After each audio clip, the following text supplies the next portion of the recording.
Welcome to ESG On Tap. We're here to celebrate all the great work that's been done in ESG over the last few years, to look at the improvements and the opportunities going forward, and also to look at challenge areas and ways that we can improve. So what better place to be than the Occidental Hotel, where people come, talk about their achievements, talk about their success, and then also brainstorm how we can do it better. In this podcast series, Anthony and I interview business leaders across different verticals, and we learn so much valuable information, things that most people don't know about ESG. So what's next? Lauren's going to pour me a beer and we're going to start talking. Hey Lauren, how are you going? I'm good, Anthony. How you going? Not too bad. I've got some interesting questions for you, seeing I'm coming to your bar all the time. See what I can do for you. Right. So you've got a long track record in change management with Leading Edge Global, and you've worked across many industries, from banking, insurance, right through to data centres. And there's all this hype around ESG. So from a change management point of view, what are you seeing in the marketplace? How are you seeing it evolve, and where are you seeing where we need to improve? I think with any change, the first stage is awareness before you need to be able to do anything. So if you don't know you need to change, you don't know what to do. So where we're finding a lot of challenges are coming up in businesses who don't really know what the expectations are of them. So definitely in the small and medium companies who are kind of saying, oops, I know I need to do this, but I don't really know what to do, or even that I need to jump on this. So that's number one, is the awareness. And it's not just on, do we need to do it or not do it? It's even in the larger companies. What are the new laws that are coming out? What are the regulations? And so how do we find out that information? So that's definitely the biggest challenge. The next step is always, how do we make people want to change? And we always have the challenge where we have, do we do a carrot or we do a stick? Do we make people want to change, or do we put the regulations so they have to? And with ESG, it always has been the regulation. You have to do it. But the really cool thing about it is that we actually have two sides of it, because environmental, we know we have to do it, but actually it's good for us. It actually does have beneficial impacts down the track for all of us as citizens of the world. Same thing with social, when we look at the social impact. So whether it is around minorities, or whether around just improving lives for people with disabilities, or really any type of social impact, businesses can actually get on board with that, not just because they have to, but because they know it's something good to do. So it feels like there seems to be a two-speed economy with this whole change with ESG. You've got multinationals and then you've got the SME market. What are you seeing? Do you think there's a two-speed economy, or what are you seeing? I think absolutely, and there always will be, because the big companies, they can afford to pay for the new technologies that will help them to get there. They've got the big lawyers and the accountants who are going to help them and make sure that they get over the line. But then you've got smaller and medium companies, and their costs are rising, and they don't necessarily have the funds to be able to approach it. And so I think what we have to do is look at it and understand sort of what are the actual metrics. And it doesn't necessarily mean that we have to invest a huge amount of money in order to actually achieve these. So for example, when we talk around the social aspect, there's a lot of businesses, and they've been doing it for years, where they actually send people out into the community to volunteer. That is going to meet some of your targets for the S. So I think there's ways that we can do things where it doesn't actually cause us financial impact, where smaller businesses can actually get on board. It feels to me that we're overcooking the politics of change rather than getting back to basics of change to move this to progress this forward around, especially people leveraging learning and helping each other through this actual evolution. I could not agree with you more. And I would venture to say that that is really across the board with a lot of major changes. We do overcomplicate them. What we find where a really good change happens, where we really do transform the way that people work, the way that people think, mindsets, behaviors, is when we have a really great visionary leader. Someone who inspires, someone who's going to tell us about what's going to happen in the future and gets people behind them. And I think when we have a topic like ESG, which, look, it's really dry.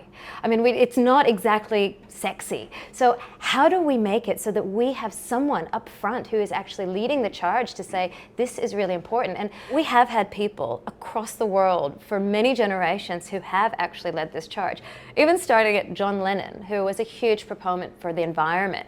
We had Al Gore coming up behind. What we find, though, in the age of social media, these people are sending these incredible messages about what we should be doing and how we can improve the world. And yet, for some reason, people get behind and shut them down. And so I think what we do have to do is find a way that we can find a shared vision that people actually want to get behind. Is this a case where we need to learn by doing rather than theory? I think any kind of change is embedded best when we learn by doing rather than the theory. When we just talk about it, that's all it is. It's just a bunch of hot air. So we do need to have organizations and leaders show and demonstrate, lead by example on exactly what they expect to see and how we're going to achieve those goals. So Lauren, our First Nations people had such a wonderful way of dealing with change historically in their culture. And they used to use things like yarning circles, getting a group of people around a circle and sharing experiences and sharing goals and leveraging how other people did things. Aren't we best getting back to some of the basics of our First Nations people, how they've been successful all these years? Shouldn't we be learning some of those back to basics? Absolutely. And when it comes to change management, that is exactly where the evolution needs to go. And when we see successful projects, it is when people get together. We have strong stakeholder engagement across the board. We have things like agile change, where we bring all the stakeholders into the room to do exactly what you've just said, share experiences and understand as a collective what this change means for us. So absolutely we should be leaning on our First Nations people and really understand what they were doing so that we can actually bring these into our business practices. So if I was to ask you, what are the key messages you think our leaders of industry need? What's the key messages our political leaders need? What's the messages our SME markets need to actually help facilitate this change? We have got to make it real. Just like any change, the only way that people are going to get on board if they can see what's in it for them or how it impacts them. So what we need to do is script up these leaders. They need to understand what the messages are that they need to be taking out there, whether it's to their employees or to their customer base, and do it in a way that's relatable. So do you think it's too much, this is what you're going to do, rather than this is how I'm going to help you do it? I think that's what the message is now, and I think we do need to re-script. For any type of communication where we're trying to explain what's going to happen, we need to change it so this is exactly what's going to happen for you. Who cares what I'm going to do? It's all about the impact on you. So Lauren, under the S with diversity, equity, inclusion, what sort of improvements have you seen this ESG framework help create improvements in that area, or are we not doing enough? I think we have to look industry by industry. I've spent a lot of time in the data center industry, and if we look at their industry as a whole, there's like less than 10% of women who are working in the field. And what we find is some businesses have done a great job of addressing that, but the industry of a whole, it hasn't. And so when we're looking at DEI, we have to think, well, why would we even do it? Because it's almost become a bit of a dirty word. And we talk about inclusion, and we talk about, well, what does that actually mean? And it means that we have employees who feel like they belong. So question is, why do we care? Well, the fact is, when we have employees who are happy, they will stay with your business for longer, they will work harder, they will service your customer better. So it is better for businesses to actually have a diverse workforce who feels included. But if we actually flip it on the other side, we look at diverse companies actually have higher levels of innovation, something like 42% more profit in companies that are innovative than companies that are not. And so if we look at that, we go, hang on, if we can get diversity of thought, and it's not just gender diversity, I'm talking about race, religion, sexuality, any type of diversity, when we get diverse thought, we get innovative companies who are going to make more money. So it's kind of a no-brainer for a business to understand that having inclusion is really important. So the question is, have we done enough? And when we have industries who really have those low bars at the moment, I don't think that we have. I think we really need to refocus. So the question is, how do we actually do that? And I think the solution is all about inclusive leadership. And I think it's all about training our leaders at every single level, all the way from the board down to the front line, on what it means to be inclusive.